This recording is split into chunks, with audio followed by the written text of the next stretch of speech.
प्रतापगढ़ के अंदर के मार्ग के लिए भी और प्रतापगढ़ के बाईपास का भी आधारशिला आज माननीय गडकरी जी के द्वारा रखा जा रहा है।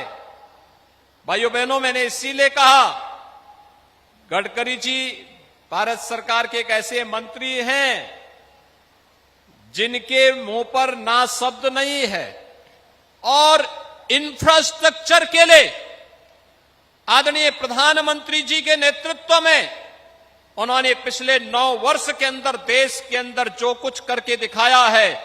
भाइयों बहनों, आजादी के बाद 65-70 वर्षों में इस प्रकार का कार्य देश के अंदर नहीं हुआ था जो आज देखने को मिल रहा है। हाईवे के रूप में, वाटरवे के रूप में, एक्सप्रेस हाईवे के रूप में, जिलों के अंदर बाईपास के रूप में, ये सभी कार्य एक नए भारत की इस तस्वीर को प्रस्तुत करता है जो भारत दुनिया की सबसे बड़ी अर्थव्यवस्था के रूप में आज आगे बढ़ रहा है।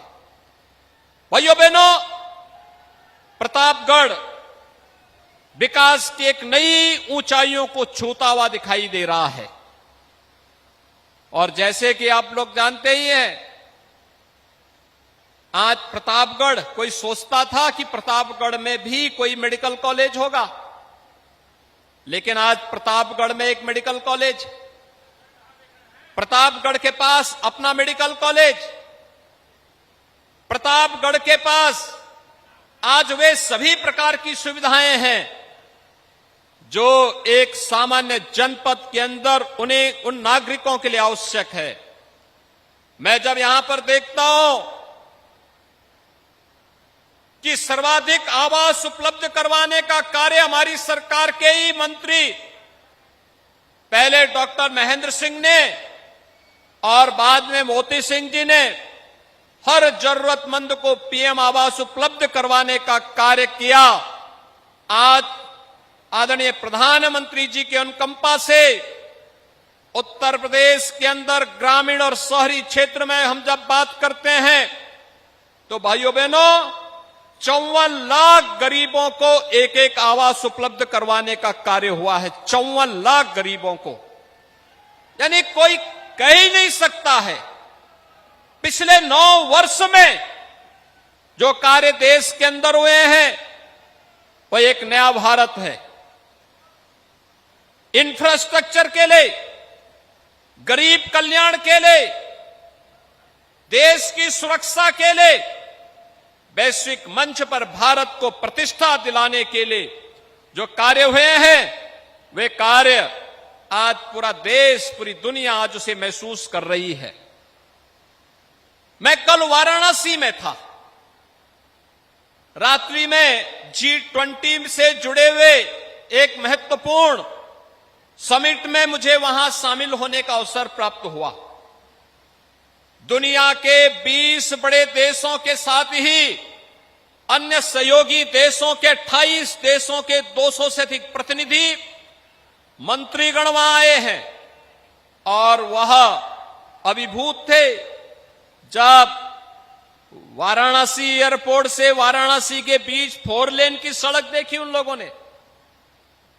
जो लोग 5 वर्ष पहले, 8 वर्ष पहले, 10 वर्ष पहले काशी आए थे, उस समय काशी के जाम में उन्हें फंसना पड़ा था, लेकिन जब कल उनको वाराणसी में आने का अवसर प्राप्त हुआ तो उन्होंने देख करके वे अभिभूत थे कि 4 लेन की कनेक्टिविटी, चाहे वह एयरपोर्ट से काशी के अंदर का हो, प्रयागराज से काशी का हो, गोरखपुर से काशी का हो या लखनऊ से काशी का, ये 4 लेन की कनेक्टिविटी से पूरी काशी जुड़ी हुई थी।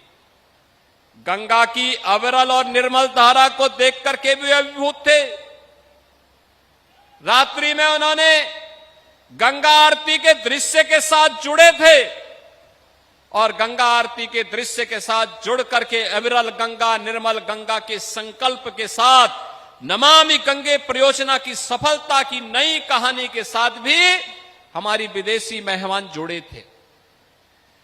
जगमगाती हुई काशी को देखकर के अभिभूत थे और वे लोग इस बात को कहने के लिए मजबूर हुए कि G20 के कोई कहता था मैं पिछले 9 वर्षों से, कोई कहता था 7 वर्षों से, कोई कहता था 5 वर्षों से चलने वाले हर समिट में जाने का अवसर प्राप्त हुआ। लेकिन जो अद्भुत नजारा हमें काशी में देखने को मिल रहा है, उत्तर प्रदेश में और भारत में देखने को मिल रहा है, दुनिया के अंदर अन्यत्र कहीं नहीं देखने को मिल रहा है। भाइयों बहनों, एक नया भारत है।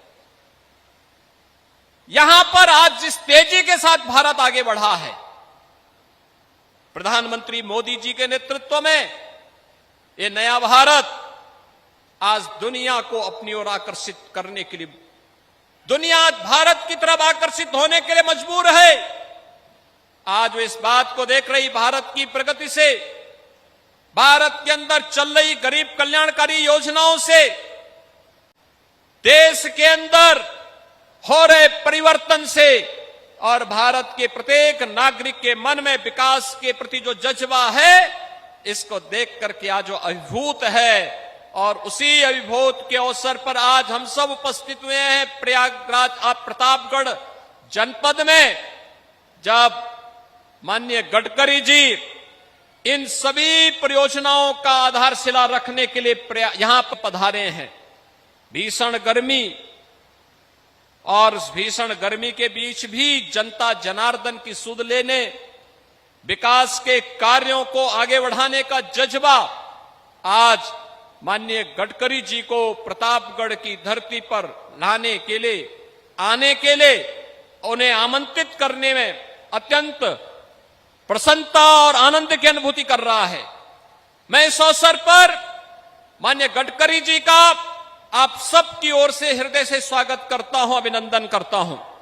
भाइयों बहनों, आज उत्तर प्रदेश आदरणीय प्रधानमंत्री जी के मार्गदर्शन में इंफ्रास्ट्रक्चर के कार्यों का हो या फिर कानून व्यवस्था की स्थिति का, आज उत्तर प्रदेश की कानून व्यवस्था पर वही उंगली उठाएगा जिसको या जिसके व्यक्तिगत हितों पर हम लोगों ने उनके नाजायज कार्यों को रोकने के लिए उसके व्यक्तिगत हितों पर प्रहार किया होगा, वही व्यक्ति प्रश्न खड़ा कर सकता है। शेष उत्तर प्रदेश के अंदर आज विकास और सुरक्षा का जो माहौल उत्तर प्रदेश के अंदर प्राप्त हो रहा है, भाइयों बहनों, यह एक नजीर भी बन रही है और इसे हर हाल में हमें बना करके रखना होगा।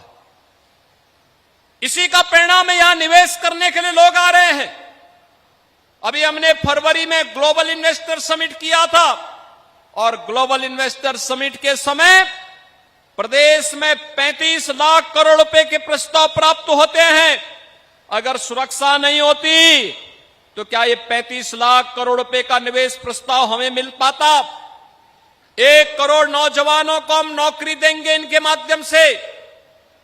2 करोड़ युवाओं को तकनीकी दृष्टि से सक्षम बनाने के लिए टैबलेट और स्मार्टफोन वितरण की कार्रवाई वर्तमान में चल रही है। उनके प्रशिक्षण का कार्यक्रम चल रहा है और मैं आज आपको इसी बात के लिए आश्वस्त करने के लिए आया हूं। डबल इंजन की सरकार डबल स्पीड के साथ अपना कार्यक्रम आगे बढ़ा रही है। आपने प्रतापगढ़ में नगर निकाय के चुनाव में डबल इंजन की सरकार का साथ दिया। ये डबल इंजन अब ट्रिपल इंजन की गति से आपके विकास कार्यों को आगे बढ़ाने में अपना योगदान देगा। मैं इसके लिए प्रतापगढ़ वासियों का हृदय से धन्यवाद देता हूं और भाइयों बहनों, आपको इस बात के लिए आश्वस्त करने के लिए आया हूं। जैसे आज माननीय गडकरी जी की उपस्थिति यहां पर विकास के इन कार्यों को आगे बढ़ाने के लिए, उसके आधारशिला रखने के लिए स्वयं यहां पर उपस्थित हुए हैं, ऐसे ही डबल इंजन सरकार हर बड़े प्रोजेक्ट को लेकर के आपके बीच आएगी। आपके विकास के लिए, यहां के रोजगार के लिए और यहां की भावनाओं को आगे बढ़ाने का कार्य करेगी। एक बार फिर से मैं इन सभी परियोजनाओं के लिए माननीय गडकरी जी का हृदय से आभार व्यक्त करते हुए आप सभी को बधाई देता हूं और विश्वास व्यक्त करता हूं कि समय से योजनाएं पूर्ण होकर के न केवल प्रतापगढ़ वासियों के लिए बल्कि प्रदेश और देशवासियों को इसको लाभ प्रदान करके प्रदेश के विकास में महत्वपूर्ण भूमिका का निर्वहन ये सभी परियोजनाएं करेंगी। आप सबके प्रति मेरी शुभकामनाएं। धन्यवाद।